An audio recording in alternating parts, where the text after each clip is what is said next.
14 na kabanata.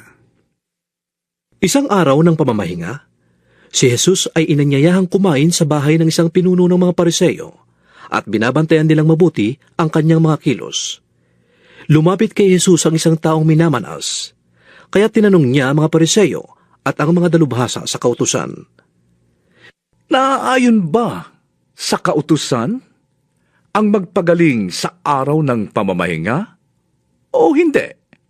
Ngunit hindi sila umimik, kaya't hinawakan ni Jesus ang may sakit. Pinagaling ito at saka pinauwi. Pagkatapos, sinabi niya sa kanila, Kung kayo'y may anak o bakang nahulog sa balon, hindi ba ninyo ito iaahon agad kahit araw ng pamamahinga? At hindi sila nakasagot sa tanong na ito. Napansin ni Jesus na ang pinipili ng mga panauhin ay ang mga upuang pandangal. Kaya't sinabi niya ang talinghagang ito sa kanila. Kapag inanyayahan ka sa isang kasalan, huwag ka agad uupo sa upuang pandangal. Baka may inanyayahang mas marangal kaysa sayo. Baka lapitan ka na nag-anyaya sa inyong dalawa at sabihin sayo, maaari bang ipigay mo ang upuang yan sa taong ito? Sa gayon, mapapahiya ka at doon ka uupo sa pinakaabang upuan. Ang mabuti, kapag naanyayahan ka, doon ka muna maupo sa pinakaabang upuan. Kapag lumapit sa iyo ang nag-anyaya at kanyang sinabi, Kaibigan, dito ka sa kabisera. Magtatamo ka ng malaking karangalan sa harap ng lahat ng mga panauhin. Sapagkat ang nagpapakataas ay ibababa at ang nagpapakababa ay itataas. Sinabi naman ni Jesus sa nag-anyaya sa kanya, Kapag naghahanda ka ng isang salo-salo, huwag ang iyong mga kaibigan, mga kapatid, mga kamag-anak o mayayamang kapitbahay ang aanyayahan mo. Sapagkat aanyayahan ka rin nila. At sa gayon, magagantihan ka na. Sa halip, kung ikaw ay maghahanda, ang anyayahan mo ay ang mga mahihirap, mga lumpo, mga pilay, at mga bulag. Kapag ganito ang ginawa mo, magiging mapalad ka. Sapagkat hindi man sila makaganti sa iyo, ang Diyos ang gaganti sa iyo sa muling pagkabuhay ng mga banal. Narinig ito ng isa sa mga kasalo niya roon, at sinabi sa kanya, Mapalad ang makakasalo sa hapag sa kaharian ng Diyos. Sumagot si Jesus, Isang lalaki ang naghanda ng isang malaking salo-salo, at marami siyang inanyayahan. Nang dumating ang oras ng handaan, inutusan niya ang kanyang mga alipin, at ipinasabi sa mga inanyayahan, Halina kayo, handa na ang lahat.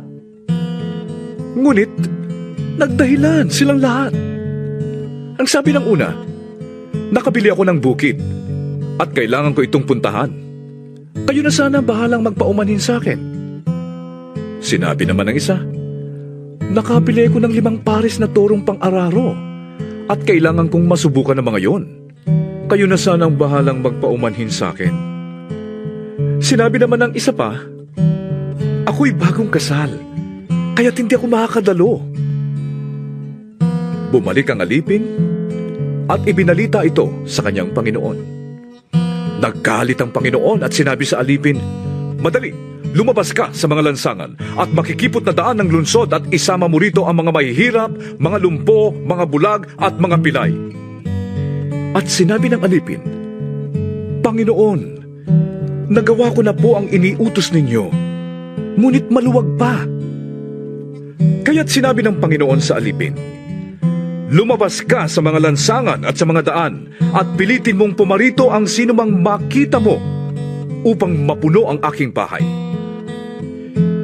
Sinasabi ko sa inyo, isa man sa mga unang inanyayahan ay hindi makakatikim ng aking handa.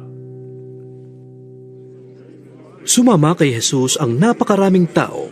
Humarap siya sa kanila at kanyang sinabi, Hindi maaaring maging alagad ko ang sino bang umiibig sa kanyang ama at ina, asawa at mga anak, Mga kapatid, at maging sa sarili niyang buhay ng higit sa akin.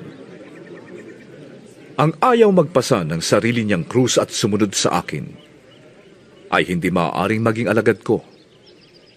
Kung ang isa sa inyo'y nagbabalak na magtayo ng tore, hindi ba siya mauupo muna upang magplano at kwentahin kung magkano ang magagastos niya upang matiyak kung may sapat siyang pera para maipatapos ang kanyang ipapatayo?